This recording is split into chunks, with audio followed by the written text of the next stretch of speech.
Hello, welcome back to the Space School Log, otherwise known as PBSW, your favorite hangout place. Today we're back with a brand new Star Wars story. Today we'll be discovering what would have happened had Rogue One survived the Battle of Scarif.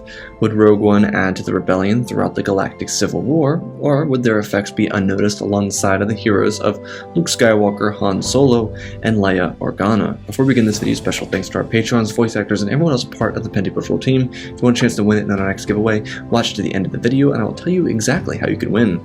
Our story begins on the beaches of Scarif. The Empire had closed down the shield gate. The beaches of this tropical world were filled with bodies. The rebels were trapped, and Rogue One was trying to transmit the plans to the Death Star to the rebel fleet. Though there was an issue, that Jyn Erso and Cassian Andor hadn't gotten the plans to the Death Star yet. There was a lot of unfolding. In space, the rebel fleet just came out of hyperspace, led by Admiral Raddus in an attempt to aid the rebellion with stopping the Death Star. Rogue One itself was spread out across the beaches of Scarif. K2SO, Jyn, and Cassian were inside of the main complex, searching for the plans to the Death Star. Chirrut and Baz were on the main battle lines, trying to find the transmitter, so that the rebels could transmit the plans for the Death Star once they acquired them.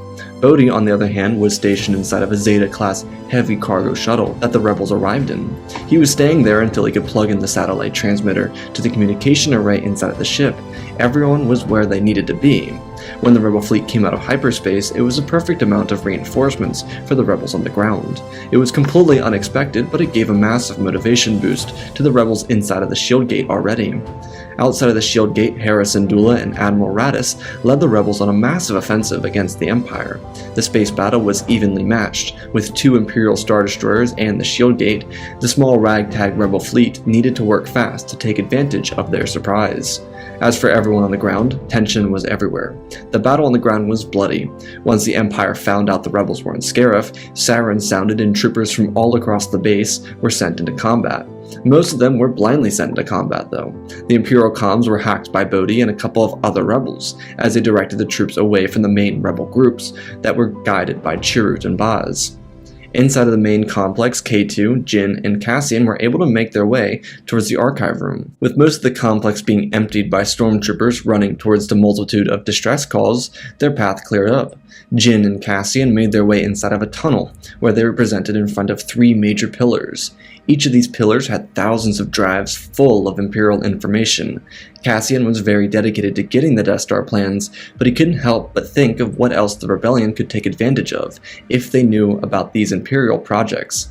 Darksaber, Dark Trooper, Eclipse, Defender, and Stardust. Jyn looked through, and once she found Stardust, she realized her father set up the perfect way to help the Death Star be destroyed. All of a sudden, a commotion was heard outside. Stormtroopers noticed that K2 wasn't where he's supposed to be, though luckily there were a few stormtroopers left inside the complex to worry about these rebels. Jyn was able to locate Project Stardust and bring it down to her and Cassian. Outside, K2 waited patiently for the 2 to return. With Project Stardust in their hands, the 3 needed to make their way back to the Zeta-class cargo shuttle so that the group could make their grand escape and transmit the plans back to the rebel fleet.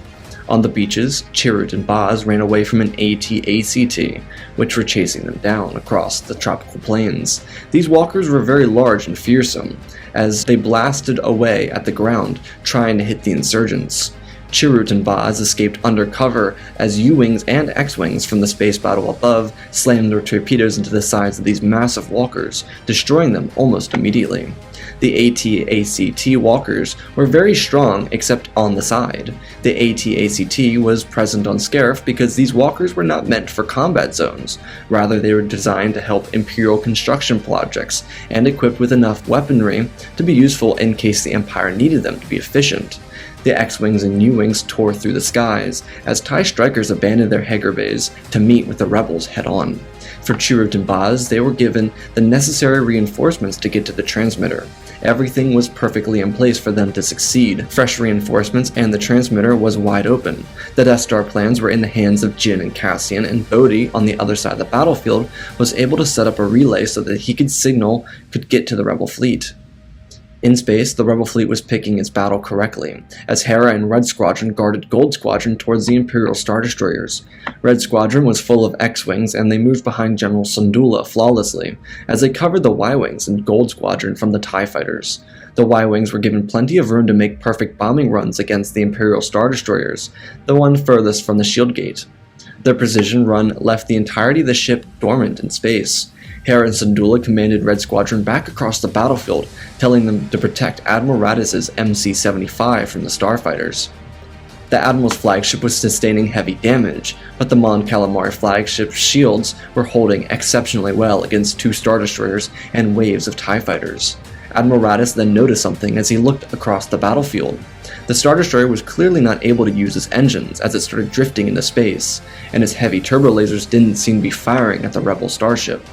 Raddus called up a Hammerhead corvette and ordered it to slam into the starboard side of the Imperial Star Destroyer. The plan that Raddus had here was to push the Imperial Star Destroyer into the one next to it, and then hopefully they would both collide with the shield gate and open it up. It was a long shot, but everything about the Battle of Scarif was in fact a long shot. Without hope, the rebellion would have nothing going for it. As Cassian would have said, rebellions were built on hope. Raddus watched as the Hammerhead corvette moved around the Imperial flank undetected and slammed into the side of the Imperial Star Destroyer.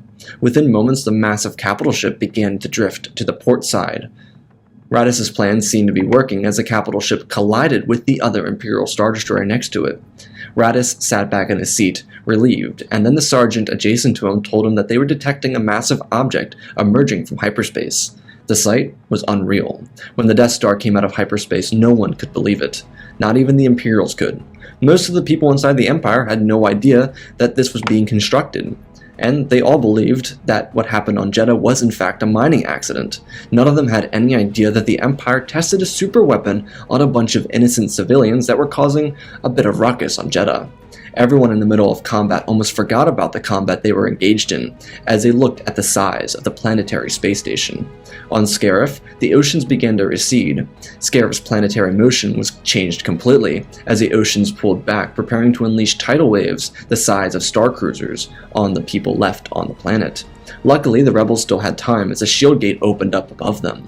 Bodhi, who avoided a skirmish, survived hidden inside of a Zeta-class shuttle, waiting for his team to meet back up with him. On the far beaches away from his landing platform, a group of rebels led by Chirrut and Baz were able to turn the transmitter on. At the exact same moment, Cassian, K2, and Jin showed up inside of the shuttle with the Death Star plans. Bodhi was quick to react when he saw his friends. He immediately took the disk and plugged it into the main computer. Baz communicated back to Bodhi that everything was in place when he was ready to transmit the signal. Though Baz and Chirrut were under heavy fire, a group of Death Troopers were deployed in front of them, and they were firing down, blocking them from an escape. Bodhi transmitted the documents to Admiral Raddus's flagship, as their signal downloaded the entirety of the Death Star plans. Jin and Cassian smiled at each other, as they realized they needed to get across the beaches to save their other friends, who were currently pinned down. Most of the fighting on the beaches had stopped. The little pockets of rebels were overwhelmed by Imperial forces. It didn't matter though. With a tidal wave heading towards the base of Scarif, the battle would be long forgotten.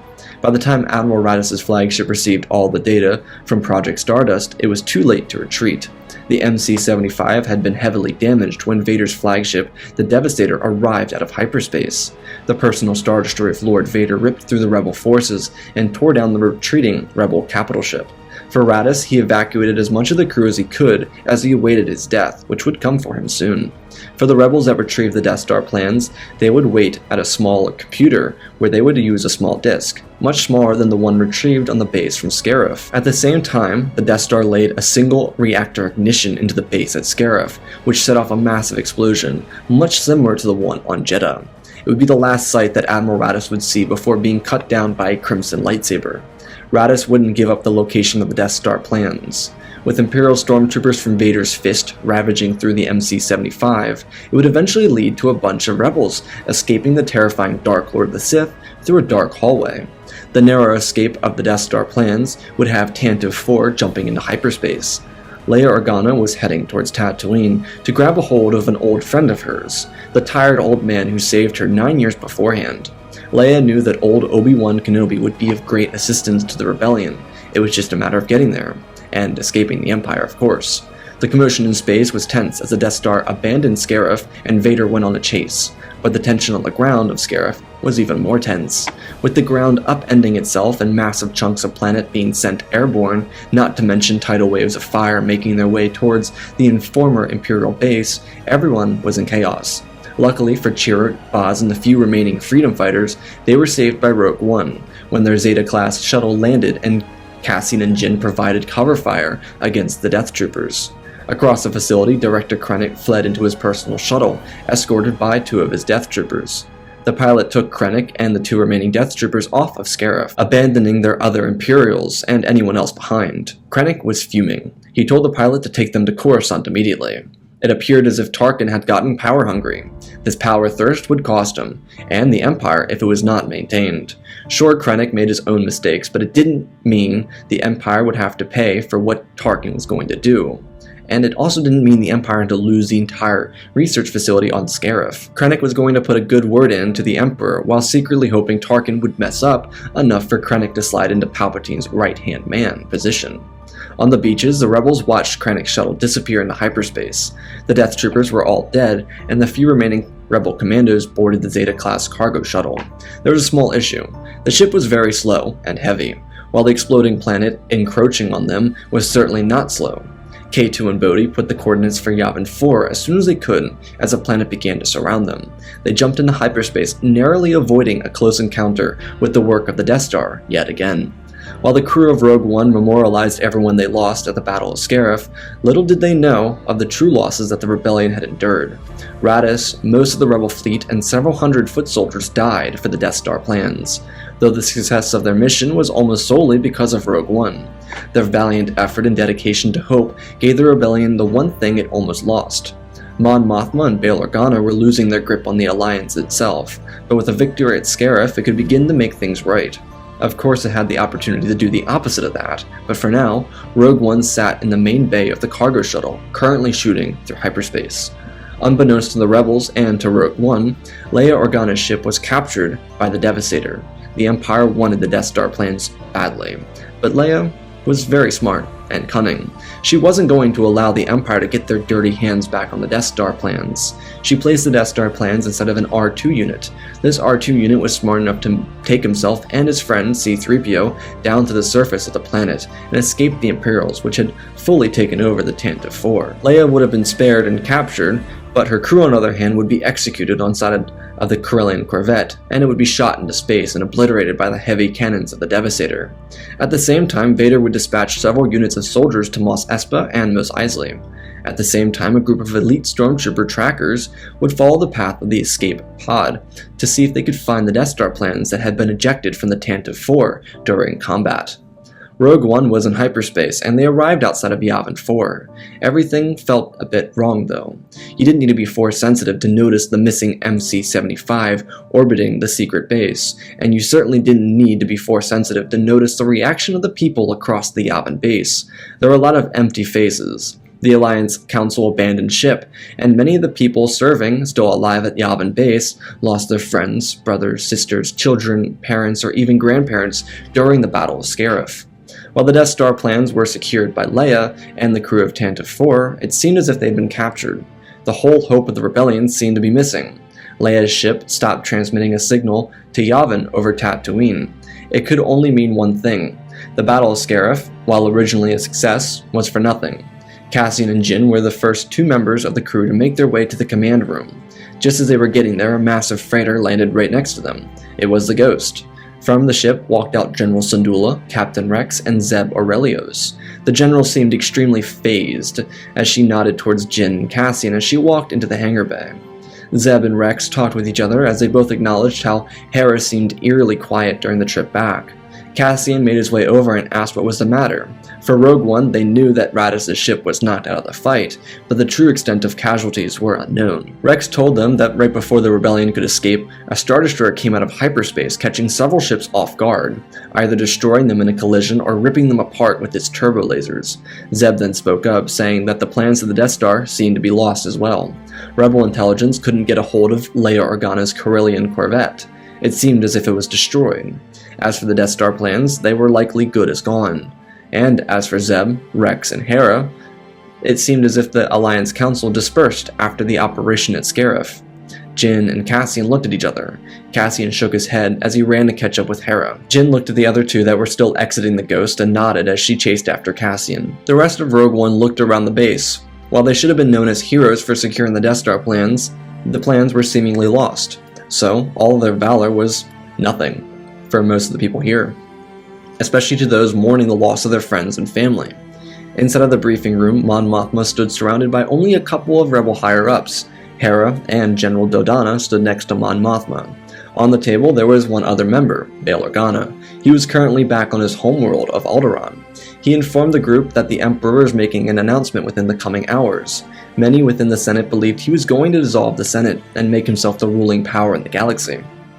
Mon Mothma didn't buy it, because people had been speculating that he'd do that for years, and he hadn't. So why would he do it now? With the Death Star, it seemed to make the perfect sense for him to decide it was perfectly fine to dissolve the Senate. Mon Mothma told the group of rebels left that this was their most desperate hour, but they needed to be stronger than they ever had been before. Hera spoke up. She told the room that after they lost Chopper Base to Grand Admiral Thrawn, they didn't give up. They couldn't give up. And while the Battle of Lothal had some notable sacrifices, like 2 Jedi, Kanan and Ezra, the rebellion was still able to pull off a victory by ridding the galaxy of Grand Admiral Thrawn and freeing Lothal from the Empire. Hera pulled back a little when she said Kanan's name. The wound was still fresh. It hadn't been a full year yet. Hera was also secretly hiding a pregnancy. She didn't want it to affect her role within the rebellion, so she kept it quiet, and it was making an effect on her. Bail Organa turned off his holo-transmitter without giving a send-off, which was rather uncommon for him, but no one thought anything of it. Bail was a busy man, and chances were he was interrupted by an Imperial aide of his. Jin looked around and asked what they could do to make things easier. Mon Mothma sighed. She said that the best that could be done for the rebellion at the moment was hope that Leia was able to get the Death Star plans away from the Empire. As for what they could do in the moment, they could help the rebels on Yavin clean up and prepare to switch bases. Yavin treated them well, but there were reports that the Empire knew the rebel fleet launched from Yavin. There were currently rebel scouts across the galaxy looking for a new place for the rebels to set up base at. Mon Mothma was very visibly stressed. The moment she said the rebels were scouting for new bases, a man ran into the room. There were reports that Alderaan vanished from space. Mothma looked around with confusion on her face. Jin and Cassian turned around. The man said that multiple people across the base were reporting that they lost all contact with Alderaan. Many of the people on the Yavin base were from Alderaan, led by Bail to join the rebellion. The fact that none of them could connect with their homeworld was worrying. Mothma thought for a moment. She asked if their signal was being blocked. He shook his head. Then Mothma remembered how Bail ended his transmission so quickly. She told one of the men in the room to get in contact with Bail Organa. The man tried using the computer system they had set up, but there was nothing they could do. There was no signal coming from Alderaan. While all the rebels knew the Death Star could use a single reactor ignition, could the Empire really just destroy a prominent world like Alderaan? The entire room was silent. They all looked at each other, blankly. Mon Mothma lowered her head as she outstretched her arms onto the holotable, catching herself from falling. This was the most desperate hour the rebellion ever had, and it was potentially the one that would see the end of their rebellion. Hera looked around and then spoke up. She said that the rebels would need to trust the Force to guide them. It may be their darkest hour now, but the night is always darkest before the dawn. The rebels in the room pricked their heads up. There was a chance for redemption from this, but without the Death Star plans or even knowing where the Death Star was, it meant that they had no option to fight it, no way to destroy it. Mothma would dismiss the room, keeping Cassian, Hera, Jin, and Dodonna present. The rest of the room dispersed immediately. Inside the hangar bay, the crew of Rogue One lined up with other rebels, as they all huddled together to remember the people of Alderaan, as the news became more and more prominent that Alderaan had been destroyed by the Empire. Chirrut went around comforting as many people as he could. It was a hard loss. Some of these people lost their entire homeworld, not just friends, families, and pets, but their entire planet. It showed the lengths the Empire would go to retain its power. Across the galaxy, a shuttle arrived in the Senate building. Out from the shuttle walked 2 guards under the steam and air blowing out of the shuttle itself, and walked out a man in all white. It was Director Krennic. He was arranging to meet with the Emperor himself. Krennic knew better than to boast for himself this time, after his encounter with Vader. Krennic would be wiser. With a target on his back and Tarkin working against him, Krennic knew he had to play his cards just right. He couldn't opt for control of the Death Star. Instead, he would place himself as loyal as he could to Palpatine. It was what made Tarkin so favorable in his eyes anyways. Sure, Tarkin was cruel, but he was extremely loyal, and he did whatever was asked of him, regardless of his own opinion on it. It made him a cunning, icy-cold director and Grand Moff within the Empire. Though currently Tarkin was hosting an array of Imperial officers on the Death Star. One of them was Alderaan.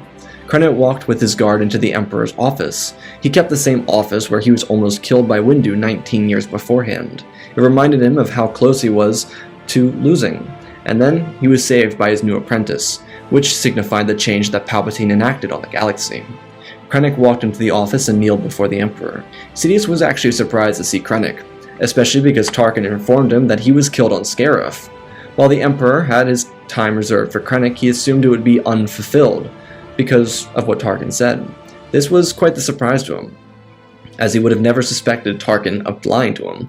But he asked Krennic what it was that he wanted to talk about.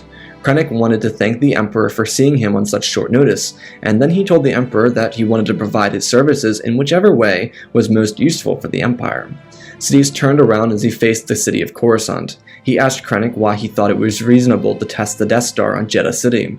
Krennic stumbled on his words, and then he spoke up, telling Sidious that he was silencing an Imperial spy, and the ever-so-rebellious city of Jedha.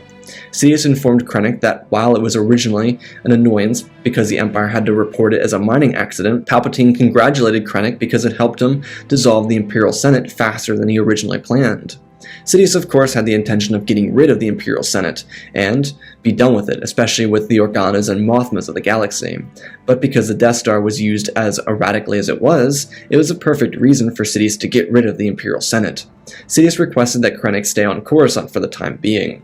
Sidious could sense there was tension between Krennic and Tarkin, but if the ever-so-loyal Tarkin had broken his honesty streak to lie about Krennic's death, then it would be worthwhile to see how Tarkin ran the Death Star, in comparison to Krennic running it, especially since Tarkin blew away Alderaan out of the sky. Sidious was curious to see if he could snuff out the rebellion. It was the obvious intention. Krennic had all the reason to be calmed down, though. With Sidious allowing him to reside on Coruscant for the time being, it made Krennic feel as if he was inside of Sidious's circle, which was relatively true. Krennic was a high-ranking Imperial officer, and because of the Death Star being finished by him, it gave him favorability with the Emperor. Back on Yavin, another freighter was landing. It was the Millennium Falcon, and it was swarmed by rebel troopers when it landed.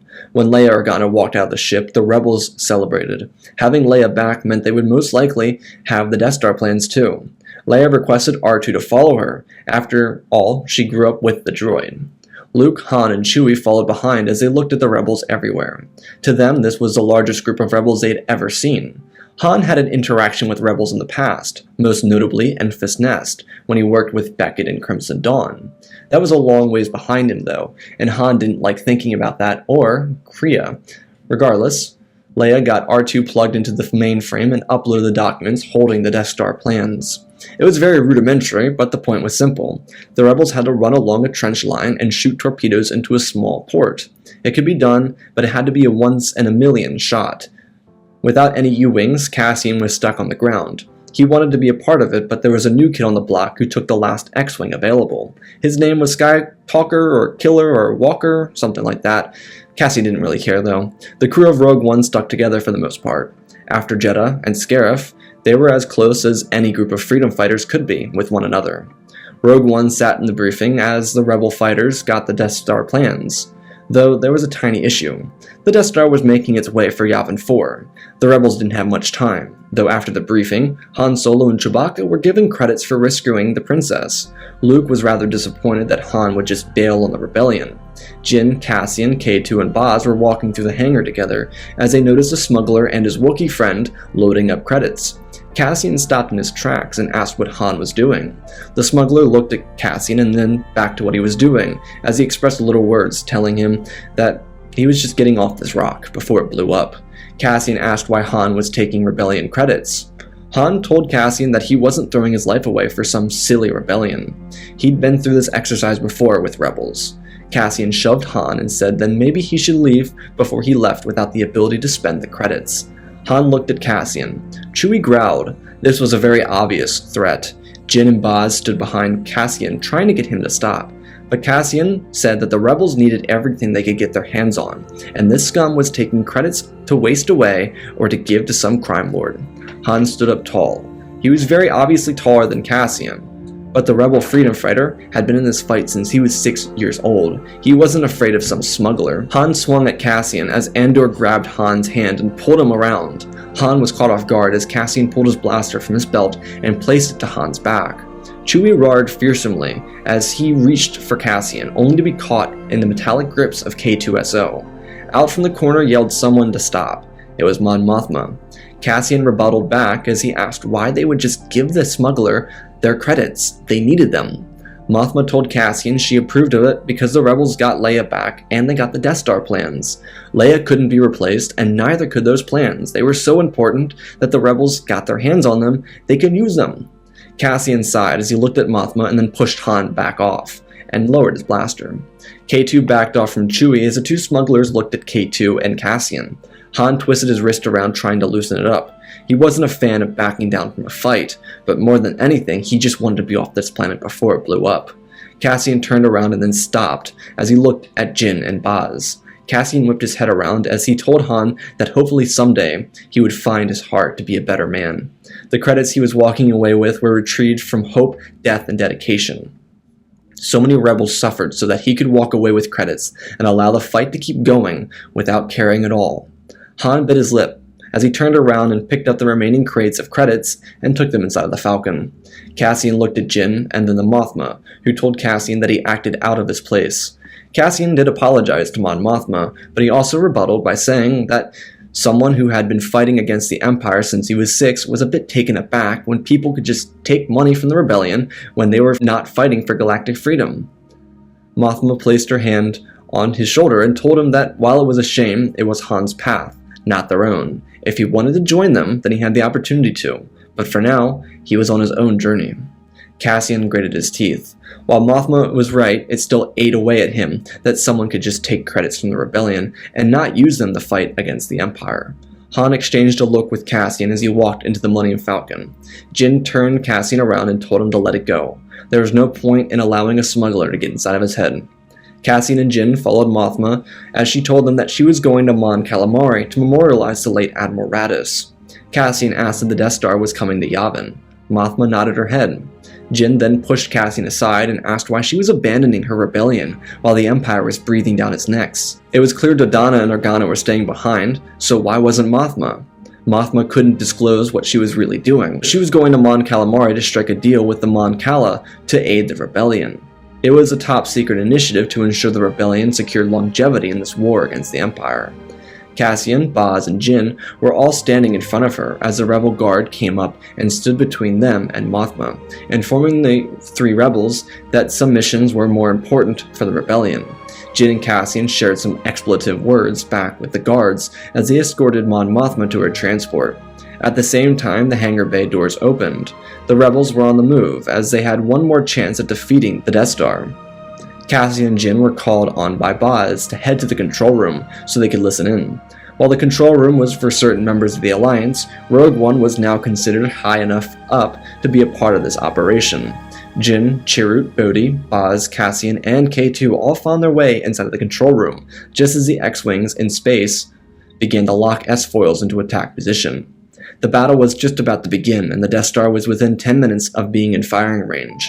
This was all or nothing. If the rebel fighters failed, then it would see the end of the Alliance for good. Whatever Mothma was going to do most likely wouldn't help the Alliance secure a victory here. In space, Red Squadron led an attack run against the side of the Death Star as fighters made their way up the trenches on the top side of the Death Star. Gold Squadron followed up closely behind. Cassian asked where General Syndulla was. Leia looked over and noted that she was feeling sick, expressing that Hera was in the middle of a situation that she couldn't have been able to wait for. Cassian was a bit upset by this, but he didn't say anything to rebuttal it. He just nodded. He couldn't believe that two of the most prominent leaders of the Alliance were missing in action when the Alliance needed them most. Though, other than Mothma, Hera was currently giving birth, something that was especially difficult to do when one was fighting against the Death Star. It was a perfect excuse to not participate, and Cassian would understand, but for now, he turned his attention back towards the comm chatter. The Battle of the Death Star was heating up, and as the first wave of rebels made their way down the trench run, several formations of TIE fighters escaped their hangar bay as they came roaring across the skies, trying to kill the rebels. Red Squadron jumped into action as the newbie Luke Skywalker broke formation and started cutting down TIE fighters. While Luke was an explosive pilot, he was out of his element. TIE fighters then saw the lone X-Wing and decided they would take down the rebel numbers after the TIE fighters shot down Porkins.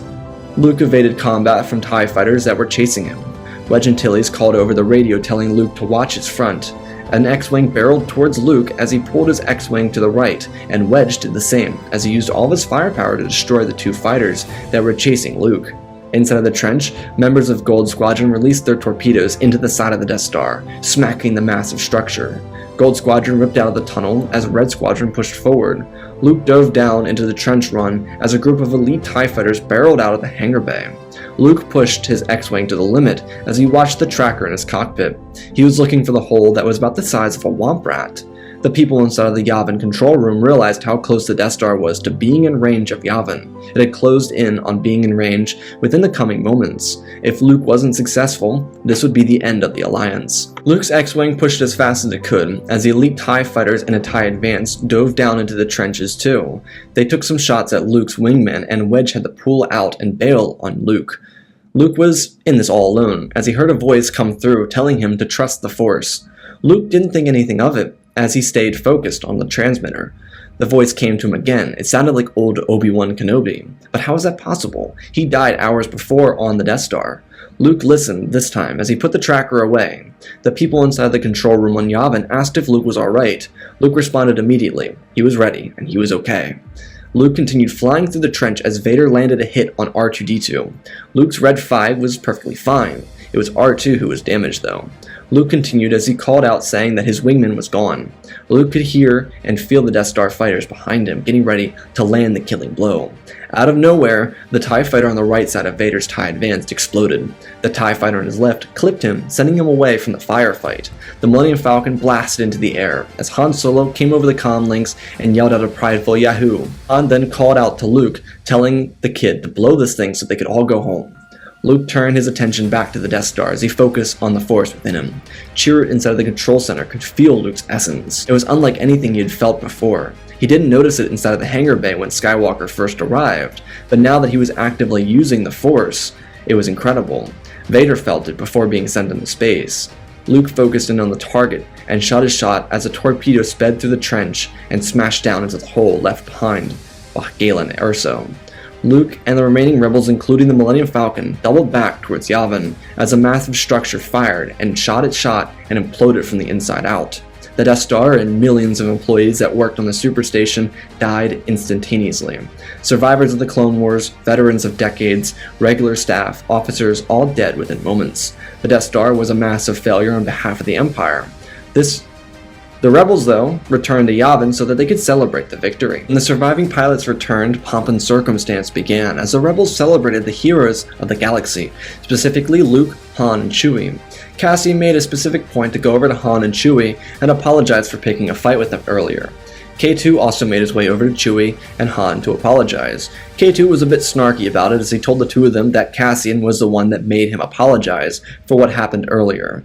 Han reached his hand out to Cassian and told him that there were no hard feelings regarding what happened. Han then told Cassian that he would like the opportunity to start fresh, or even work towards becoming friends in the future. Cassian grinned as he patted Han on the shoulder, admitting that that sounded rather nice. Luke hopped down from his X-Wing as he looked at the wreckage that was R2-D2. Luke asked one of the rebels who ran to congratulate him if he could have the droid repaired. A couple voices spoke up, telling him that they would do what they could for R2, and he was taken away to be repaired. C-3PO, on the other hand, offered to donate his parts for R2 as well. Luke then received a massive hug from Leia, and Han came around the corner. The three were heroes of the last several hours, but the ceremony that would soon follow would recognize more than just the heroes that brought down the Death Star. It would also recognize those who helped attain plans to make it possible for the rebellion to destroy the Death Star. The rebellion was on Cloud 9. A massive celebration broke out throughout Yavin 4. For Rex, Zeb, and Hera, they would celebrate more than just the success of the rebellion, but they would also congratulate General Syndulla on becoming a mother. Both Zeb and Rex knew that the child was Kanan's, but many of the people across the base had no idea who Kanan was. Most who didn't survive the Battle of Yavin, or Scarif, had no idea. Over the coming hours, General Dodonna would prepare an array of medals to give out to the heroes of the rebellion. After the hours came to pass, Dodonna would stand with R2, completely refurbished, K2SO, and C3PO at the end of a line in front of hundreds of rebels. Out from the main chamber walked the heroes of the rebellion. In the front row, it was Han, Luke, Leia, and Chewbacca.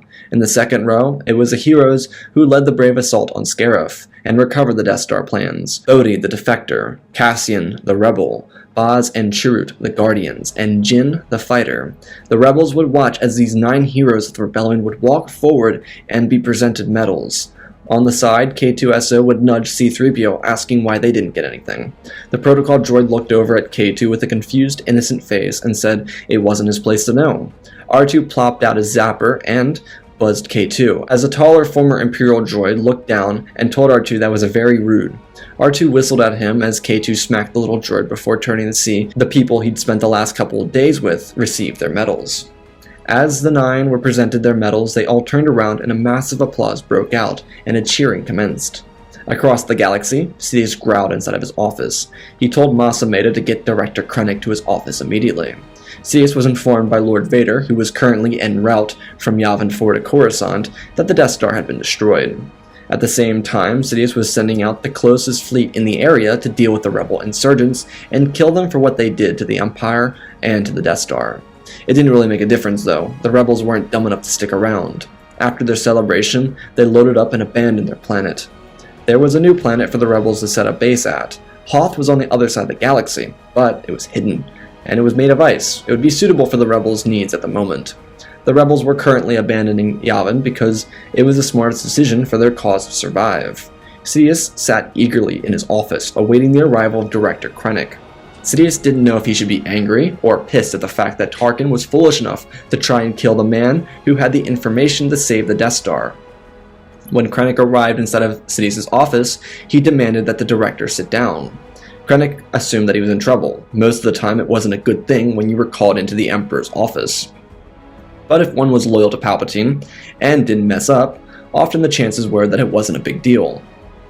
Krennic sat down quietly, awaiting a blasting from Sidious. The Emperor then told Krennic that the Death Star was destroyed. Krennic covered his mouth. He wanted Tarkin to fail, but the Death Star was his baby. Krennic apologized profusely to the Emperor for the failure of the Death Star. Sidious told Krennic that, from what he understood, Krennic had information on how to fix the Death Star, and Tarkin skipped over that, whilst trying to kill him. Sidious expressed that he was very disappointed with Tarkin's failure. While there were plenty of Imperial officers in the Empire, many of them died during the Death Star's explosion. Krennic looked at Sidious with confusion. The Emperor then got to the point. He told Krennic that he would be putting him atop of the Imperial scientific operations. Krennic asked what he would like him to do in particular. Sidious leaned back in his seat. He believed the Empire needed to construct another Death Star, but this time Krennic would be ahead of the project. Krennic sat up in his seat, as he asked why the Empire would build another Death Star when the first one failed. Sidious perked his head up and looked at Krennic, a little crookedly. Krennic spoke again, saying he meant no harm by what he said, but he suggested that the Empire use its resources for something other than the Death Star. Sidious understood what Krennic meant, but he was more so surprised that Krennic wouldn't want to have his own Death Star. It's not that Krennic didn't want to operate a Death Star of his own, or have one under his control like the first one should have been, but it was more so Krennic's near-death experience on Scarif made him feel that he needed to assure he was safer, and a Death Star project that previous failed wasn't the safest option for him. Krennic wanted to establish himself as a leader within the Empire for a long period of time. Krennic suggested to the Emperor that the Empire focus on another project. Sidious crossed his fingers with one another as he waited for Krennic to come up with an idea. Krennic stood up as he looked around the room. He looked at a smaller model of an Imperial Star Destroyer. Krennic ran over as he smiled and picked it up and turned around. Sidious asked what it was. Director Krennic told him that this model of Star Destroyer would be the key to everything. What if they turned it into a Death Star? Sidious squinted his eyes as he stood up. The Emperor walked over towards Krennic and realized that the idea was brilliant. Sidious smiled. The reeking air from his breath could kill a Rancor. Krennic smiled at his Emperor as he told him that he could get to work on it immediately. Sidious told Krennic that he believed that he could make the Empire more powerful than it had ever been before. Krennic placed the model back down and bowed to his Emperor as he started out of the room. Sidious called out as Krennic turned around. Sidious requested for a personal flagship. Krennic asked if he meant the Eclipse. Sidious smiled as he nodded his head. Krennic told the Emperor that that was the first one he was going to have built. Sidious grinned as he laughed to himself and moved back to his chair. Krennic walked out the door as his death troopers escorted him to his personal shuttle. Krennic was going to be abandoning Coruscant and heading for Kuat to help the Empire construct its first Star Destroyer with a superlaser. On Yavin, the Imperial fleet arrived at a hyperspace. Waves of Imperial shuttles made their way to the ground of Yavin. When the stormtroopers invaded the complex at Yavin, it looked as if it had been abandoned for centuries. The ruins were very ruined, and they were left behind quickly. The rebellion was able to quickly evacuate the star system for Hoth. When the Empire arrived, there was not a trace for them to follow. On Hoth, the rebels began setting up shop. While the base on Hoth was rather rudimentary, there was plenty of time for the rebels to set up everything they needed to. Most specifically, the rebels wanted to get a functional heater set up inside of the base. Months after the Battle of Yavin, the rebels and Empire would see a lot of change. While the rebellion was able to set up a new base on Hoth, it was still struggling. Recruiting numbers were relatively consistently low, regardless of the victory over Yavin. While Hoth was still under construction and being hollowed out so that the rebels had more room, Mon Mothma had been unsuccessful on Mon Calamari. The Battle of Yavin was successful, but for Mon Cala to join the rebellion, it wasn't enough. They would need to see more success from the rebellion before they allied themselves with the rebels. Mothma understood, but she was very disappointed. On the other hand, Han Solo and Cassian Andor had gotten extremely close with one another. They were both strongly independent individuals, but they were also the best examples of started off as enemies and ended up becoming best friends. Cassian and Han went on several missions together. Jyn also accompanied these two on these missions a lot, where she became even closer to Cassian and also became very close to Luke. Chirrut had also become close with Luke as well. Chirrut knew that Luke was special, and while Chirrut wasn't a Jedi, he was an especially talented individual. He would help Luke with as much as he could in terms of training. Luke wasn't a Jedi, and he hadn't heard from Obi-Wan since the Battle of Yavin. Luke was a bit slow to take a liking to Chirrut, but once Chirrut and Luke hit it off, they became almost inseparable. Chirrut was very wise, and as a guardian of the Whills, he was very knowledgeable about the Force. He would teach Luke everything he knew about the Force and about how to wield his father's fiery weapon. Luke became well experienced with his father's lightsaber, especially because when he was stuck on Hoth, not going anywhere, it was a perfect way to stay preoccupied. Bodhi also became another favorite within the ranks of the Rebellion Command Center. He was handy with technical equipment, and he was also very bright. Baz, on the other hand, was relatively quiet, and went unseen for days, almost like a ghost. He was always with rebel enforcers, but he just liked to lay low, stay undetectable to others. The Empire, on the other hand, after a couple months since Yavin, were working quickly to replicate the Death Star model on the bottom of Imperial Star Destroyers. Krennic was working fast to accomplish this task for the Emperor. He was given all the resources he needed to make it work, while he stationed himself at the Kuat drive yards. The Empire elsewhere in the galaxy was struggling. There was a large morale loss from Imperial troops after the destruction of the Death Star. Rebel insurgents were able to beat back the Empire on their own turf. These small skirmishes between the Empire and Rebellion weren't notable to the wider Galactic Empire, but it was noticed by members of star systems far away from the core. Some of the planets in the Mid-Rim and more planets in the Outer Rim saw these rebels as heroes fighting the good fight against the Empire, though it was incredibly worrisome for Imperial garrisons that their counterparts in the Mid and Outer Rim were able to be beat back by the rebels. For the Empire, their struggles would continue when legends of the Millennium Falcon made itself known throughout the Mid-Rim. Han Solo committed himself to the rebels and avoided his contracts with Jabba. While he was a smuggler at heart, after the Battle of Yavin, he felt some emotional tie to the rebellion. Han still had to pay back Jabba, and he didn't really make that known to the people who continuously traveled with him. Chewie and Luke, for the most part, knew about this, but everyone else didn't. Most of the time, the main crew with Han was Cassian, Jyn, Luke, Baz, K2SO, and Chewie, though from time to time, Chirrut and Baz would join them. Han found himself going on mercy missions with Hera Syndulla as well. She was a leader, and she made sure operations were always going to bring success to the rebellion. She wanted to see the rebellion thrive, and she inspired such feelings within Han and Chewie. These feelings for Han and Chewie went outside of their pocketbook. They no longer searched for credits from the rebellion, though from time to time, Han and Chewie would continue doing their smuggling on the side to earn some extra credits. Those smuggling operations became extremely difficult when there was a bounty on your head from Jabba the Hutt. For several more months, the rebels would be able to hollow out their base. After a close encounter with a pack of Wampas, the rebels decided it was time to stop mining and take what they could get. Echo Base was very sizable, but the downside is the heaters consistently stopped working. Echo Base was always cold. It also meant that everything inside the base stopped functioning from time to time. Speeders, fighters, the Millennium Falcon. Part of the reason Han always kept going on the move is because, as tough as the Falcon was, the freezing temperatures on Hoth kept the ship in consistent need for repairs. While the rebels continued to struggle getting their foot in the door, the Empire was making significant progress. The first few months after Yavin were difficult for Krennic and his team, but once they had all the information and blueprints from the former Death Star, they were able to get everything together and start simplifying the process to create their first weaponized Star Destroyer. There was a Super Star Destroyer in construction, but it was a bare-bones project. Krennic did promise that the first Star Destroyer would be the Emperor's personal ship, so he would focus on constructing the Eclipse. The Kuat drive yard slowed down their construction on everything else to ensure that the Eclipse would be finished in time for the Emperor's high demands. Krennic knew how to deliver what cities wanted because he was the one that delivered the Death Star originally. It was just Tarkin who rode off of Krennic's success. The Kuat drive yards were making tons of progress on the Eclipse, and without the Rebellion being able to host a formidable fleet since the Battle of Scarif, the Super Star Destroyer looked like it could be the end of the Rebellion. Though there was one hope for the rebels, and it was the continuous improvement of Luke Skywalker, with the help of Chirrut.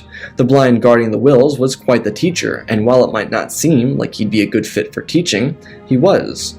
Being blind helped him have a better connection to his other senses, which only heightened him as a combatant and as a man of peace. His age and knowledge combined well with Luke's lack of knowledge and eagerness to seek adventure.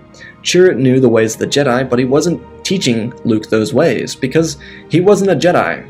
He could only teach what he knew, and what his understanding of the Force and what that understanding of the Force could do for Luke was remarkable. Without any Jedi, Luke would have the unique opportunity to learn his powers from an unbiased source. Chirrut was a wise warrior, and these skills would be passed down to Luke through hard training. Luke didn't adopt the traditional lightsaber form. Rather, he was able to thrive off a form of combat that required one to use a staff. Luke, using the staff training, was able to enhance his lightsaber combat, though he hadn't faced a real opponent yet, so his skills with a lightsaber were certainly up to the first duelist he ever faced. Han and Cassian were out on a mission by themselves when they realized they were being chased by a bounty hunter. It was Ord Mantell, where they encountered this bounty hunter. It was a narrow escape, but it made Han realize that how far he could continue to run until he ran out of space to run into. Han and Cassian's close encounter made Cassian understand there was more about Han that he hadn't realized before. It made the two of them closer in a way. Yes, Han and Chewie were brothers in all aspects, but the bromance between Cassian and Han was legendary. During their short stay on Hoth, a new squad was crowned at the head of the Alliance air operations. The squad was dubbed Rogue Squadron, led by Wedge Antilles and even Luke Skywalker. Rogue Squadron was renowned in the Mid and Outer Rim. Their mercy missions really helped people who needed assistance get their assistance that they needed. Rogue Squadron would help deliver supplies to rebel outposts or take down Imperial bases and turbolasers. Rogue Squadron's efforts didn't go unnoticed, and for the squad of Rogue One, they were extremely grateful to be continuously represented for their work on Scarif, though none of them were egotistical about it. They all were brought an unforeseen amount of humility by this action by the Rebellion. Jyn and Luke, on the other hand, continued to bond. Jyn, being a natural fighter and extremely talented at sticking up for herself, took a liking to being around Luke. Not in a romantic way, but he and she hit it off, almost as if they were born to be siblings of sorts. Both of them were around the same age, so it made sense for them to feel this way around each other. Jyn would often train with Luke, because Jyn knew how to use handheld weapons in combat. She would oftentimes make a fool out of the inexperienced Luke, but as time continued, he eventually found his own style of which she was comfortable with. Jyn also got close with Leia, but not as much as she did with Luke. Bodhi and Leia, on the other hand, were rather close, and this was because of how common it was for the two of them to be around each other.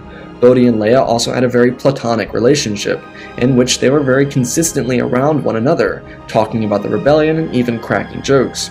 Both of them had very different upbringings. Bodhi was from Jeddah and joined the Empire, and Leia was from Alderaan, born as a princess to join the rebellion. For the Empire, it would be a matter of a single year until the eclipse rolled off the production lines at Kuat. The Emperor was enthralled with this project of Krennic's. Sidious was very happy to move on from the failures of the Death Star, and Thrawn's beloved TIE Defender project. Both seemed to be rather rudimentary, and rather bland in comparison to what Krennic and his team designed here with the Eclipse. The Eclipse was a long-term plan for the Empire, but he never expected to have it done so quickly. For the most part, its smooth exterior made it a savage beast of a ship. It had no tunnels for a ship to make a tunnel run in. Much like any other Star Destroyer, it had a bridge on the top side of the ship, above the rest of the hull. Though on the Eclipse, it was extremely heavily shielded. The shields on the ship were more powerful than anything the drive yards at Kuat produced, the payment shipyards that produced the Malevolence, or the Mon Calamari shipyards ever produced either. The Eclipse would welcome its Emperor, and the ship would jump into hyperspace, unguarded. The ship was being taken to Yavin 4 so that it could destroy the planet that cost the Empire the Death Star. Krennic and his crew proudly stood on the deck of the Super Star Destroyer as they welcomed the Emperor on board of the command deck for the test. Sidious was excited to see this beast function. He never got to see the Death Star, which kind of sucked for him, considering Tarkin promised it for him 19 years before, and when it was finally functional, it was destroyed. Not to mention the Death Star was prepared before the Battle of Geonosis. Sidious was enthralled when he watched the Super Star Destroyer lay a shot into the planet of Yavin 4. The entire planet was wiped from space. Sidious smiled as he congratulated Krennic on his efforts. The Emperor told Krennic that he had permission to build a fleet of Imperial Star Destroyers full of these superlasers. Krennic smiled as he tapped a button on the front of the bridge. 2 Star Destroyers jumped out of hyperspace as they lined up next to the Eclipse. Vader stood silently behind Sidious as he watched the Star Destroyer on the right open fire and obliterate the moon around what used to be Yavin 4. Sidious's mouth hung open as he turned to Krennic and asked if he built Imperial Star Destroyers with superlasers before the finish of the Eclipse. Krennic turned around as he told Sidious that he had prepared them in the other open docks at Kuat. Neither of the constructions took away from the construction of the Eclipse. Sidious smiled as he looked at what the Imperial fleet could become. Sidious didn't really need all this firepower, but with the Empire at the height of its power, without an Imperial Senate, this could instill all the fear in the galaxy that Sidious needed. Enough fear to cough up the rebels and have them destroyed. Sidious turned to his apprentice and ordered that he prepare probe droids and send them across the galaxy in search for the rebels. It had been 2 years since the fall of the Death Star, and the rebels were only going to get stronger with time. Especially since the rebellion no longer had Saw Gerrera working against them, it was more of a concern to the Empire that these rebels were still amassing somewhere in secret, though the power of this newly acquired Imperial fleet would put the rebellion away for good. There was nothing the rebels could do to stop the building of this Imperial fleet, and the rebels had no idea that Yavin was blasted out of existence. No one knew, and no one had any reason to know. The Empire kept everything on lock. At the same time, Vader led a search for the hidden rebel base. It was out in the galaxy somewhere, and it needed to be discovered. On Hoth, the rebels continued hiding. There was very little reason or ability for them to expose themselves. They were unseen by the Empire. The only people who knew who they existed were those who came to Hoth to fight for the rebellion. It would take weeks before a probe showed up on Hoth. Without the rebels seeing it, the probe would report to the Imperial fleet that the rebel base was on Hoth. Rogue Squadron was doing some rounds when a single Imperial Star Destroyer entered out of hyperspace. The rebels knew that it wouldn't be good if the Empire discovered their base, and immediately, the ion cannon shot 3 rounds into space. The rebellion was quick on defense, or one could suppose it as an offense at this point. With the quick response, Rogue Squadron jumped into combat as they began laying torpedoes onto the ISD. Though Wedge Antilles noticed something odd about the Star Destroyer. It was the fact that the Imperial Star Destroyer had a massive laser at the bottom of the ship. While the rebels didn't know exactly what it was, they did have their suspicions. On the ground, Han told Rogue Squadron to keep the ship functional, but not operational. Wedge asked what he meant, but Han could only say that he wanted to board the ship. The only way the rebellion could find out what was on the ship is if they boarded it and dissected it. Han loaded up Jyn, Rex, Zeb, Luke, Cassian, Chewie, Baz, and his elite squad, and K2SO into the Millennium Falcon, and Hera got into the Ghost as they shot into space. The Millennium Falcon and the Ghost made itself land on the ISD. When they arrived, there were stormtroopers littered everywhere, throughout the halls and the hangar bay. The rebels emptied out. Jyn asked why all the troopers were knocked out, as Zeb told her it was because of their helmets. The ion blast knocked them all out. It most likely sent shockwaves through their helmets and into their bodies, knocking them all out cold. It was truly a vile way to be taken down, but if it was effective, then it worked. Hera told the group to hurry up. They needed to make sure they found out what the ship was capable of before the stormtroopers woke up. K2 was told to wait with the ships, which she wasn't particularly fond of. The group of rebels ran through the hallways as they kept their blasters peeled on every corner they passed. Hera told Cassian and Han to come with her, as the rest of the group split up and checked the rest of the ship for any information. Hera, Cassian, and Han were heading up to the bridge of the ISD to see if the bridge officers were awake, enough to unload the information they had regarding the ship. The crew was still dormant. In the bottom of the ship, Zeb, Rex, Chewie, Jyn, and Baz found a computer system. Jyn suggested that they try and hack Imperial intelligence to see what kind of information they could find. Without K2, that would be useless. Jyn rolled her eyes the one time they didn't bring along that talkative death machine. Baz told his group of elite fighters to head back to the Falcon and trade places with K2. They all nodded and ran off. Simultaneously, the Star Destroyer was trying to get its shields back online. The few TIE fighters that escaped the hangar bay before the ship was hit with the ion cannons were already destroyed. Inside of the ship, Hera, Han, Cassian busted inside of the bridge. Some of the deck officers were still walking around. Most of the people who were using computers or whatnot were shocked and knocked out. Hera raised her blaster as Cassian and Han split around her, aiming their blasters forward. Han and Cassian had matching DL-44s, which really showed off the bromance between the two of them. They acted in unison, just on opposite sides of the room. The officers on the deck looked at Admiral Ozzel. He stood tough as he looked at the blaster in front of his eyes. The other men on the deck looked back and forth as they realized that Ozzel might just die for being foolish enough to stand up to these criminals. Hera pointed her blaster forward as she demanded Ozzel give her the information on the ship. She wanted to know what kind of ISD this was. Ozzel just smiled as he pressed a small button on his belt. Cassian yelled out as he turned and quick-fired at Ozzel, dropping the Imperial Admiral. Hera looked over with a furious expression. Cassian told her that Ozzel just called for reinforcements. Now they would be in trouble. Han shot his blaster into the air, demanding that the deckhand tell him what kind of ship this was. The deckhand had his hands into the air, begging Han not to kill him. Han told him that he needed to give him the information that he needed. The Alliance needed to know what kind of ship this was. The deckhand stuttered, and then he looked over at the ship's holo readings that sat next to him. Han looked at the readings as he got closer. He examined the ship and then realized that it had the ability to blow up planets. Hera and Cassian's mouths hung as low as they could as they both looked at Han. Solo turned around and told them they needed to evacuate Echo Base in case the Empire showed up with more of these weapons. Hera nodded as Cassian darted out of the bridge. Hera told Han that they needed to commandeer their ship. If they didn't, they would be losing a huge advantage. Hera called out to the crew that boarded the ship and told them they needed to lock up as many Imperials as they could. They were going to steal this super weapon. Cassian made his way back to the Falcon to use the long-range scanners to get back to Echo Base. When he contacted the base, he told them they needed to evacuate immediately. If they didn't, the Empire was going to blow Hoth away, and the hope of the rebellion away with it. Cassian told Mothma that if the Mon Cala were going to aid the rebellion, now would be the time.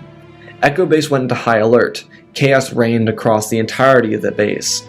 Inside of the Star Destroyer, Imperial troops began to wake up. For the rebels inside the ship, they had to work quickly. Imperial Star Destroyers had high volume of troopers, and most of them were not inside of holding cells.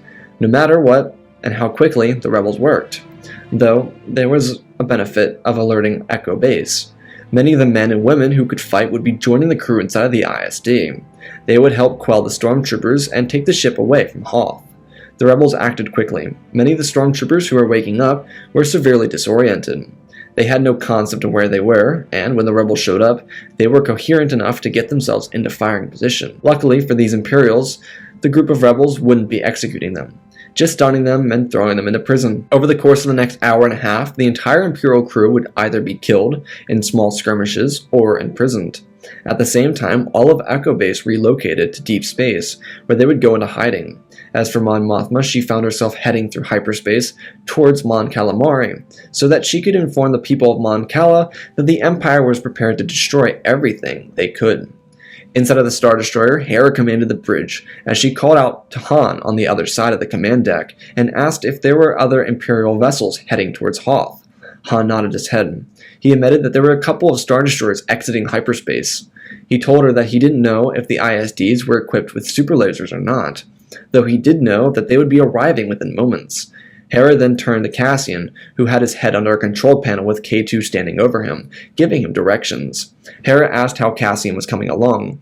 He spoke back, telling her he needed more time. He had a little light in his mouth as he was searching for the plug that transmitted the ship's signal back to Imperial HQ. It was how the Empire knew the consistent position of all their vessels. There was also one other issue. The rebels didn't know how to reload these superlasers. Once they shot their shot, there's a good chance it was all they had. Though at the moment, Bodhi and Luke were inside the laser-firing chamber, trying to figure out what made the ISD function. Most importantly, the superlaser. Bodhi was one of the best for this, considering he was a former Imperial. Jyn was also on the bridge, as she noted the Imperial fleet arriving out of hyperspace. The rebels were still trying to figure out the commands on the deck. Imperial hardware was a bit different than Rebel hardware. The only exception was those who knew how to crew a Nebulon B frigate, because most of those frigates were stolen from the early Imperial fleets. They were as close to Imperial as one could get. The crew manned all the weapons. There weren't enough rebels to man every weapon on the Star Destroyer, but there were enough rebels to man the heavy turbolasers, which would be efficient enough to rip through the undefended Star Destroyer. Han looked out the viewport and noted that only one of the Imperial Star Destroyers had a superweapon. Hera asked if the ship was ready to jump into hyperspace. Cassian called back saying he found the plug. It would only be a couple of seconds until he pulled it. Han turned around and asked Hera if he thought the superlaser would explode like the Death Star did. She looked at him confusedly. Han expressed that when the Death Star blew up, it had a lot of debris that shot out at a high magnitude. With 2 escort ships being other ISDs, Han was curious if the rebel crew could land the right hit on the Imperial Star Destroyer, detonate it, and escape into hyperspace while the Imperial fleet above Hoth was destroyed. Hera rubbed her chin. Jyn spoke up as she told Hera that it could save all those innocent lives on Hoth. While Hoth wasn't inhabited by a civilization, there were millions, billions, or even trillions of animals that lived across the surface. Stopping the Empire would allow them to continue to live. Hera sighed. She couldn't believe what she was suggesting. As far as the Imperial fleet knew, the ISD was offline, so they had the element of surprise at least. There was also one only issue, is that the ISD was facing away from Hoth, which raised eyebrows inside of the other ships that the Empire was commanding. Admiral Piet stood at the bridge of the adjacent Star Destroyer. He noted the odd positioning of the Imperial Star Destroyer that was just drifting in space. He ordered some of the most elite men from the fleet to go over and investigate.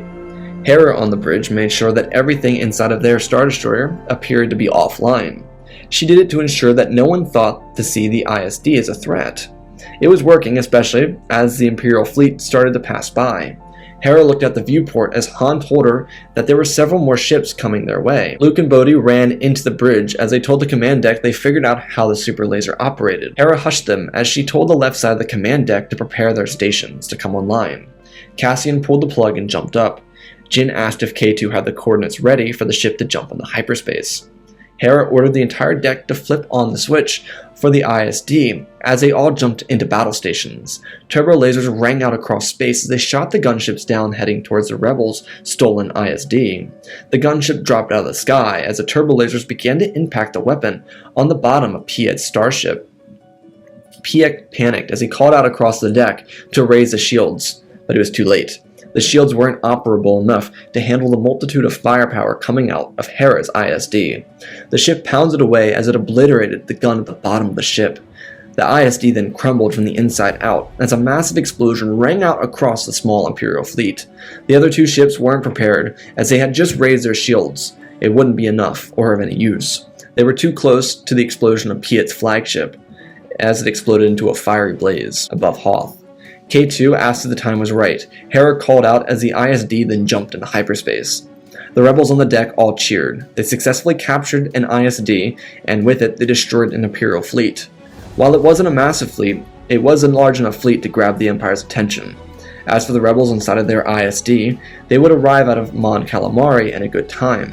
It would put a bit of a scare into the fish people of the planet, but once they realized what the rebellion could do, with just a few, it inspired the Mon Cala that what they could do with the sport of a many. Sure, the rebellion only had just commandeered a ship, but it was a planet-killing ship. On Coruscant, Sidious and Vader were fuming. They were upset at Krennic. but he had all of his cards in the right place. Krennic ensured he had all scientific control over the ISDs, but when it came to manning the ships and providing them with an admiral, that was a job left to someone other than him. Krennic told the two that he would have positioned Admiral Rax in control of Oswald's ship. Sia's questioned why, as Krennic admitted that there were a bunch of fools across the Imperial Navy that got their positions by sucking up and prioritizing themselves over the greater good of the Empire. This allowed foolish individuals a place at the top of the Empire with the ability to destroy the Empire with their rambunctious behavior. That's how they lost the Death Star, and that's how they lost 2 Star Destroyers with the same ability. Now the Empire, only having the Eclipse, would be more challenged to stop the rebels. Early reports showed that one of the ISDs, the one that Oswald commanded, was currently missing. Sidious growled under his breath as he looked at Krennic. He told Krennic that he would be entrusting him with the Eclipse. If he didn't successfully man the Eclipse, then it would be his head. Krennic bowed as he turned and exited the room. Sidious turned to Vader and he told Vader to take a fleet to the Hoth system to investigate the wreckage. Vader bowed as he also left the room. Because the Empire poured all of its resources into both the Eclipse and the Star Destroyers with superlasers, there were no more Super Star Destroyers. There wasn't any Super Star Destroyers other than the Eclipse. It didn't mean the Imperial Navy was weaker, it just meant that they put more resources into the traditional ship of the line, a regular ISD or an ISD-2. Over Mon Calamari, the ISD held a meeting between the Mon Cala Admiral, Ackbar, and Mon Mothma, and the other rebel higher-ups that were currently present, which consisted of Han, Luke, Leia, Hera, and Rogue One. Ackbar praised the rebels for their hard work, and told them that he wanted to join them earlier, but with Mon Cala leadership fearing the Empire, he was forbidden from doing so. He was the highest-ranking individual in the Mon Cala Navy, which is why Raddus was allowed to join the fight over Scarif. Not that Raddus's death helped the king feel any inclination to allow the Mon Cala to join the rebellion. The success of the rebellion since Yavin had been unpredictable. Though the rebels had found success before then, it wasn't as prominent or catastrophic to the Empire, other than the loss of Grand Admiral Thrawn at Lothal. Ackbar asked the group what their plan was. Cassian looked at everyone in the room and told them that he discovered an Imperial superweapon. It was much larger than anything the Empire had. It was some sort of super Star Destroyer. The group looked back and forth. No one, not even the people on board of the ISD that was captured, knew this information.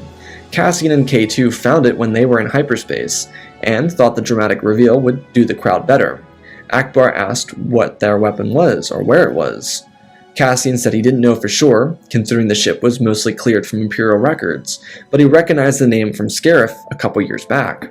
Cassian said that the ship were to be constructed, it would be constructed at Kuat's drive yards. Ackbar rebutted, saying that the Empire were to construct a beast, it would be heavily defended. Cassian smiled as he told them that if the Empire built it and finished it, the chances of them having defended it were unlikely. Hera asked why he believed this. Cassian said that they just destroyed one of those super lasers and they captured another. The Imperial fleet would be looking for this one and leaving the Eclipse undefended. Luke asked why they would do that. It didn't make any sense. Cassian slammed his hand down energetically, as he said that the Empire was so proud of themselves that they would never anticipate the rebellion going into the deep core to destroy their prized possession. Luke leaned back. He thought this was a brilliant idea. Mothma thought it was too risky, but then she remembered this was one of the several members from Rogue One who helped destroy the Death Star. Leia spoke up, saying that she thought it was a brilliant idea. Ackbar then said he concurred. He stood up and told his 2 commanders that were with him to ready the entire fleet. The 2 commanders were in shock. Ackbar then said that if the Alliance were to have their support, they would have all of it. Plus, a strike at the core could really bolster rebel recruitment. Mothma ordered Hera to gather the rest of the rebel fleet at Mon Cala so that they could move to Kuat as one strike force. Hera nodded as she stood up and left the room. Ackbar informed the rebels that it would take a couple of days to prepare everything they needed for their invasion of Kuat. Captain Rex, the aged war veteran from the Clone Wars, asked if they would be taking control of the entire planet. Mothma looked over as Jyn grinned next to Zeb. They both thought it would be a brilliant idea to take over the planet, peacefully of course. Even better, if they didn't destroy the drive yards, they could begin to use them. Mothma thought this was clever actually.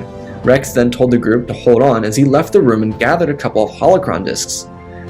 When Rex came back, he plugged them into the table as the blueprints of Kuat popped up. It was from the Imperial database that connected to the ship. Rex told everyone that the main threat would be the TIE fighters from the multitude of hangars around the complex, but the biggest issue for them would be the 3 Golan platforms. They were essentially death stations. They could destroy anything they came across with little to no issue. Ackbar spoke up, saying that he could divide the fleet up to give the ISD enough time to fire its superlaser at the eclipse. Hera asked if Ackbar's ships would be able to take down the Golan platforms without damaging the drive yards. Ackbar knew that they could, he just needed to brief his men on it, asking Rex to accompany him back to the ground. Both of them knew each other well. Back in the day, Rex helped Ackbar and the King avoid an all-out civil war on Mon Cala during the Clone Wars. The next couple of days would see the rebellion amass its largest force ever, mostly in thanks to Admiral Ackbar and the people of Mon Cala. As for the Empire, they were unaware of the massing over Mon Cala. They didn't keep a close eye on Mon Cala, especially after Vader punished the planet for harboring a Jedi.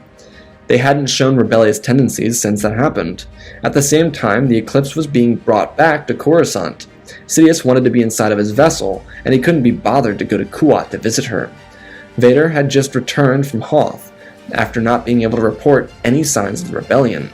Krennic, Vader, and the Emperor were all inside of the eclipse. Admiral Rax was taking control over the ship as a flagship to command. While Rax had an easy first couple of days with the eclipse, he would soon be ushered into battle. The rebel fleet came out of hyperspace above Kuat, and, to their great surprise, the eclipse was not there. The rebel fleet did find an array of Imperial Star Destroyers though. They were both active and not active. There were a total of 16 vessels that were present. The rebels needed to pick out which ones were currently being crewed, which was only 3 of the Star Destroyers. Most of these ships had crews, but the entirety of their crews were all stationed on the ground, going through basic training.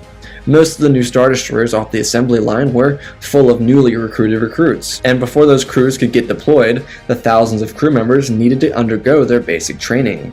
Kuat was completely unprepared for this invasion. Without an active defense fleet and the Golan platforms caught off guard with no reason to anticipate this, the rebels went to work. Hera Syndulla took the Ghost and a handful of fighters out of the hangar bays as the Millennium Falcon, with Cassian and Bodhi manning the top and bottom guns, pulled around with Rogue Squadron, following up right behind them. The rebels with the clear advantage were led by Ackbar to target the Golan platforms. They could deal with the ISDs later. The Golan platforms were the perfect combination of weaponry. It had the heavy turbo lasers of an ISD, but the shields of a Mon Calamari cruiser. With them caught in the fray, the rebellion could take advantage. Ackbar divided the fleet up before this operation, as he assigned a Blue Group to Han Solo and a handful of winged MC-80s. Blue Group took the right side of the flank, while Red Group, led by Hera Syndulla and several MC-75s, led down the left flank. Home 1 and the ISD and the ragtag group of rebel ships took the middle of the flank. Home 1 was the largest ship in the fleet with the most firepower and the most amount of shields. It would be nearly impossible for the Empire to crack its shell. The Imperials manned their battle stations as they sent out a distress call to Coruscant. It's where the Eclipse and most of the Imperial Core Navy were. If they could get their reinforcements from Coruscant, the chances of them winning this battle could skyrocket. The rebels were split off as their warships took on the Golan platforms. The Kuat drive yards were completely caught off guard as a massive space battle commenced. Wings of TIE fighters escaped the hangar bays to meet with the rebel pilots. It was no use though, as Hera and Han were too good of pilots, and of course, the added benefit of flying with the rebel fighters was their exceptional talent in comparison to Imperial pilots. The space battle was ruthless and cunning, but it saw the rebels off to an early victory, as 2 of the 3 Golan platforms crumbled under the assault. The 3rd platform faced down MC-75s, which weren't exactly heavy-hitting capital ships. Ackbar ordered Blue Group around to meet up with the Red Group and assist them with the 3rd Golan platform. Hera called out over her comms that she was getting signals that there was a large starship exiting from hyperspace. Ackbar ordered the fleet to regroup around him and make their way for the Kuat drive yards. The fleet repositioned as the Eclipse jumped out from hyperspace with an array of capital ships. The Coruscant defense fleet arrived with several Star Destroyers and even more support ships. The rebels were able to make an escape away, but the shot was not clear for the ISD the rebels captured. Ackbar told the fleet to separate and make sure they had a clear shot for the starship, but also ensure that it stayed out of harm's way. The much lighter rebel crafts were able to avoid combat with the Eclipse, as it struggled to turn its massive hull to face the rebel fleet. Sidious sat in the throne room as he watched the rebels squirm away from his powerful new weapon. Sidious cackled to himself. as Vader stood silently next to him, awaiting orders. On the bridge, Krennic watched as Admiral Rax directed the Imperial fleet into Formation 4. It would create a staggered line of defense that would protect the Eclipse, allowing it to have an open firing line on the Rebels once the ship turned to effectively see it. It also meant that the Imperial fleet would be very close together. Admiral Rax was a little impatient though. He ordered the Eclipse to turn on its weapons and fire the main battery. The deck crew told him that the ships were out of range, but Rax gave the order to fire the main superlaser. The Eclipse lit up with a green laser as its long blast rang out through the cylindrical hull and shot out into space. The Rebel fleet led by Ackbar had spaced out just enough for the shot to miss as the blast shot through the surface of Kuat, detonating the entire planet. Krennic yelled out at Rax, calling him a fool. Krennic whipped his pistol out as he lined it up to Rax's head and pulled the trigger. Krennic shoved the body aside as he yelled out to the command bridge, telling him that he was taking over the operation. Krennic told his death troopers to remove the body of Rax. Sidious was enraged. He sent Vader to deal with Krennic. The Dark Lord left the room as he made his way for the bridge. Krennic ordered the deck crew to prepare the weapon again. They set the process for reloading the weapon into progress. The other Imperial ships were in disbelief. While the Coruscant defense fleet was made up of the most loyal the Empire had, many of the people on the ships served on Kuat. Watching it be obliterated wrenched their hearts, especially since it was the Emperor's vessel that did it. Krennic worked as fast as he could to do damage control. Sure, the entire Kuat drive yards were essentially destroyed, but he needed to finish off these rebels no matter what. Ackbar saw the destruction of Kuat as terrible, but it was a perfect moment to turn the ISD around and the rest of the Rebel fleet to fight back. Ackbar ordered the fleet to do so and to hold on their movement and whip their ships around to face the Empire. The ISD turned its engines on, and as the massive capital ship turned around, it faced its cannons towards the Eclipse. Vader stormed on deck and reached his hand out and lifted Krennic up into the air as he yelled out at the Imperial officer. Krennic tried to speak up, but he couldn't. The Eclipse was fully reloaded, and it was in perfect range to kill the entire Rebel fleet. But Krennic was the leader on deck right now. Krennic pleaded as he tried to speak up, trying to get the orders out, but there was no audible order coming out from him as Vader didn't let go. At the same time, the deck crew on the Rebel Star Destroyer opened up fire as it obliterated the Eclipse.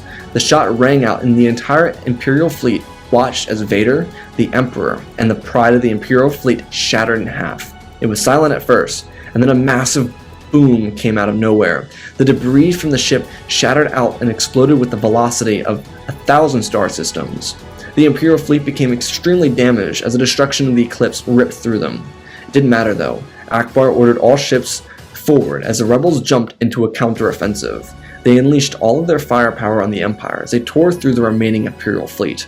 It wasn't to say that the destruction of Kuat didn't hurt the Rebel fleet, but the fleet was able to keep its shields up for the most part and save most of their vessels. The Imperial Star Destroyers weren't known for their heavy shields in comparison to Mon Calamari ships. What remained of the Imperial fleet was little to nothing. The remaining Imperials fled the system after watching the Rebellion beat them back again. The Rebellion would then put themselves back in the hyperspace after the Empire retreated, as they hightailed it back out of the Kuat system. Their mission was an absolute success, but there was also an issue now for the Empire. There was no leader, no Emperor, no Vader, no Krennic, no Rax. The Empire would tear itself down over the corresponding months. Infighting would begin, and it wouldn't stop. As for the destruction of Kuat, it would surprisingly be blamed on the Emperor, mostly because the people who served at Kuat and survived the encounter with the Rebellion lost their respect and their loyalty for the Emperor after Kuat exploded. Many of them had friends that they lost on Kuat, or even more than that, their families and instructors that helped them make it into the Imperial Navy were dead. It was personal watching a planet like Kuat be destroyed by one's own Emperor. The Rebellion didn't need to get tense combat for the remainder of the war. While Luke and Leia would never have the opportunity to meet their father, or even learn that their father was Vader, they would be able to see the downfall of his evil regime. The Rebellion would claim victory in the empty husk of the Empire. Without an Emperor, or a true leader, the Empire would collapse by its own doing. The rebels would reinstate a democracy and demilitarize the Imperial Navy, while placing Admiral Ackbar ahead of the military the new Republic would set up. Luke and Chirrut would begin the journey across the galaxy, looking for the ancient Jedi, and they would start a new Jedi Order, without the same code of the Jedi, and far more relaxed in comparison to the Order Yoda once had. Speaking of Yoda, the Hermit would die a natural death without ever interacting with Luke. Cassian and Han would continue their bromance, though a romance would interject itself into the bromance. Han and Leia would become a relationship after some rocky patches, but it never ruined the friendship between Han and Cassian. Han would also make Cassian the uncle of his and Leia's children. Jyn would continue to find herself close with rebel leaders across the galaxy, and befriending Hera Syndulla would have her working closely with Hera, and Jacen on the Ghost. Baz would join Luke and Chirrut from time to time, and Bodhi would become very popular as a figure on Coruscant. K2 always stuck by Cassian's side as well. After several years, Hera, Sabine, Ahsoka, and Jyn would find a long-lost friend in Ezra Bridger. The discovery would bring happiness to the former Ghost crew that remained. The discovery also came along with finding Grand Admiral Thrawn again. But without an Empire or an Imperial remnant, Thrawn would be tried and thrown in prison alongside of other Imperial remnant insurgents like Moff Gideon. With a powerful New Republic taking control of the former Empire, the galaxy would shakily make its way back into a golden era, similar to that of the High Republic. The New Republic would thrive, and with a once again present Jedi Order, the possibilities for peace and justice were limitless. And that, ladies and gentlemen, is our story. Again, special thanks to Benjamin Wells, Icy Raptor, and Gort for supporting the channel. Let's hit 2,000 likes on this video so we can see what is coming next. It might be an Andor what if, and it might be a Qui-Gon what if. I haven't decided yet, so thumbnail is going to be one of the two of them. And let's talk about our story. Also, if you want to see what if, let me know below. I read our comments about Don't Crossovers. Check out the Twitch, community Discord, and Patreon if you want to be a part of the community, sort me out of the ways. And for the giveaway I talked about at the beginning of the video, hit that subscribe button. We're shooting for 50,000 subscribers. I'll be giving away 3 lightsabers when we hit that, so smash that like button, share, and subscribe. Now let's talk about our story here. Now, I would be remiss if I didn't say this wasn't inspired by Cassian coming out. There's a reason why there is stuff relating to Cassian, and I'm not going to spoil it. I'm not going to talk about Cassian, so you don't have to worry about that, but I did want to do videos relating to Cassian because Cassian is coming out. But this one had a lot of opportunity, and I believe that this one was full of that opportunity, and it was taken advantage of. I know the last video wasn't my best. I'm actually thinking about rewriting it, and I'll just be honest with you. I mean, it's not one of my favorites. I will be honest about how I feel about certain videos, but this is certainly one of my favorites right here for now. But I really like the dynamic of having Rogue One interact with our favorite characters from the OT, and having, you know, Han and Cassian have a little bromance thing going on worked really well. And I have to say that I had that kind of envisioned from the beginning, and I kind of had them getting into a fight in the beginning too, and I had Cassian beating Han.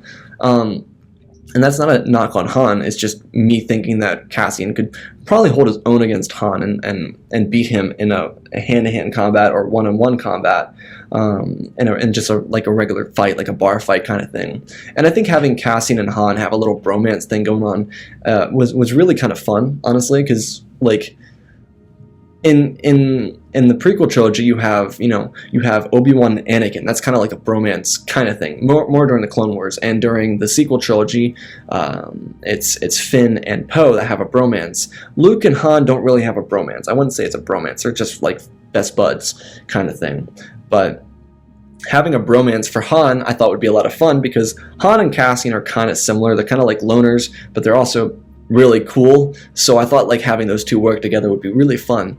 Now, for the most part, the story doesn't change with just Rogue One surviving. It just doesn't. It would just be me rewriting the original trilogy and then putting Jyn and Chirrut and Baz and Bodhi and Cassian in the story, and I didn't want to do that. We don't like that. That's kind of boring, and it doesn't give you something new. So I wanted to give you something new, and that's where Krennic comes in. Krennic is kind of this outcast at the end of Rogue One, right? And Tarkin blows him up, right? Tarkin blows him up, but with Tarkin losing the Death Star, Krennic is able to gain favorability within the Empire, and that's kind of my direction here. Is at a certain point when I first started the story, I was like, his story isn't going to be unique unless Krennic survives too, and Krennic had perfect opportunity to survive. Also, one other thing, I talked about the planetary issue that Scarif would have with having the Death Star over top of it, and this isn't a knock on Rogue One because like no one would notice, but like having a moon-sized planet over a planet would like mess up everything. Like, it would just mess with the gravitational pull of everything, and like tidal waves would just form out of nowhere. So I thought that would be like kind of like fun little scientific thing to throw in there, just for the hell of it, because I think that would kind of goofy to just mention. But certainly not a knock on Rogue One. It's such a great movie. But having this crew in the story was a lot of fun. Now, for Luke and Chirrut, I think that was my favorite kind of thing, and I think maybe the story would have benefited from me talking about it some more, and I'll be honest about that. And it's because I think I didn't want to focus too much on the Force. And the reason I don't want to focus on the Force or too much about Luke is because we always talk about the Force. We always talk about the Force being so present and so omnipotent, not omnipresent, no, I can't think of the right word, but so exceedingly present in our stories, and I wanted to just kind of avoid that for a little bit. Yes, the Force is cool, and I like the Force, but we talk about that all the time. There's like hundreds of hours worth of time of me talking about the Force in these videos, right? And I wanted to kind of stray away from that to talk about something more than the Force, and that's this dynamic between people and human interaction. Now, I think Chirrut and Luke would have had a great bonding experience, and I think because of Chirrut training Luke in his own respect, I don't believe Luke would have gone to Dagobah. I think Luke would have grown in his own way and probably would have found a different way to approach the Jedi, which is probably what we're going to see more of a Legends approach to the Jedi if he's being trained by Chirrut rather than we see in the Disney canon. And that Luke is probably going to do a whole thing with Mara Jade, and they're going to do a whole thing, and it's going to be a whole thing, and it's really a whole thing, you know? Whole thing. So straying away from Luke and Chirrut, the whole dynamic of having all these characters around each other was a lot of fun. Now, something I really, really like, and I've done it twice, and I did it in the, I think it was the Rey story that I did a couple weeks ago, was Han and Hera Syndulla interacting. Because Hera Syndulla is there. She is there, and that's something I wanted to also focus on, is Hera Syndulla is there. She is, you know, she's General Syndulla. She is this really cool character that we get from Star Wars Rebels, and because she's from Rebels, we don't really get to see her in canon or in the original trilogy. So I wanted to throw her in there, and I kind of have fun with this, and I hope you guys appreciated it. But her having giving birth during the Battle of Yavin is a great way to explain her not being in the Battle of Yavin, because she's not there. But, you know, if she was there, it would make sense for her to, you know, be essentially what Han Solo was for Luke. And I know timeline based, but in canon, giving an actual reason for her not to be there, it kind of makes sense for her to be giving birth to Jason during that time. So I thought that was kind of fun little Easter egg for those of you that are Rebels fans. But having Hera interact with Han is something that I thought was really fun. And having her just interact with some of these characters, Rogue One, Han, Luke, Leia, like all these characters interacting with each other is something that's honestly really cool. And it's something that's really cool about Star Wars continuously expanding its reaches with a new Andor show and with Star Wars Rebels. You get these new characters that are a part of the original trilogy, but we don't get to see them. And I think having them interact with our favorite characters from the original trilogy is a lot of fun because it adds such a unique dynamic to it. It's kind of like how Ahsoka was added into the prequel trilogy, and she adds this amazing dynamic between Anakin and Obi-Wan and herself, and it's a very natural flowing dynamic that adds to the story and adds to the characters. And I think in that same respect, Rogue One, Hera Syndulla, or the Ghost Crew, and our original trilogy characters would work really well together. And of course, Rogue One doesn't live past the Battle of Scarif, but if they did, this is kind of what I envision happening. Them getting really close with these original trilogy characters. So to that extent, I really hope you enjoyed this video. If you can tell, I'm really ecstatic about it. I'm really excited for you guys to see it because I've spent 3 days writing this, and I'm like, this is gonna be so good.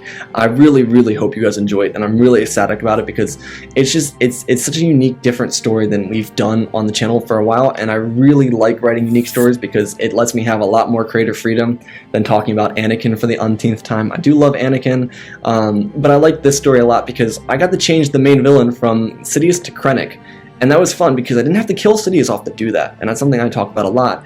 And some of you guys mentioned in the comments that I get tired of killing off Palpatine. And the fun thing about this is I got to naturally move Krennic into that main villain point, where Vader and Sidious almost become irrelevant, and they kind of become background characters in a way for Krennic to take the main point. I thought that was a lot of fun. putting Krennic on that pedestal to let him be himself. And I think Krennic, having learned from his encounter with Vader, would actually step into that pedestal instead of just falling like he did. And if obviously the OT was written after Rogue One, it's very possible Krennic could have showed up and taken over the Death Star and the Rebels would have lost. But I wanted to have Krennic to have that very unique opportunity of actually being able to make a comeback. So anyways, with that being said, I hope you all enjoyed this. I hope you guys understood the creative direction I went with this story. Stay tuned for the next couple of videos. I'm going to be in Los Angeles coming up, so I'm going to prepare videos for you guys before I leave. It's been a very busy month for me, but stay tuned. We got some epic stuff coming up. Even an animation. Yes, you heard that right. I have had an animation in the works for months now. It's coming soon, and I'm very excited for you guys to see it. Anyways, guys, I love you all. Spread the love. Don't forget to subscribe and share so we can give away 3 lightsabers.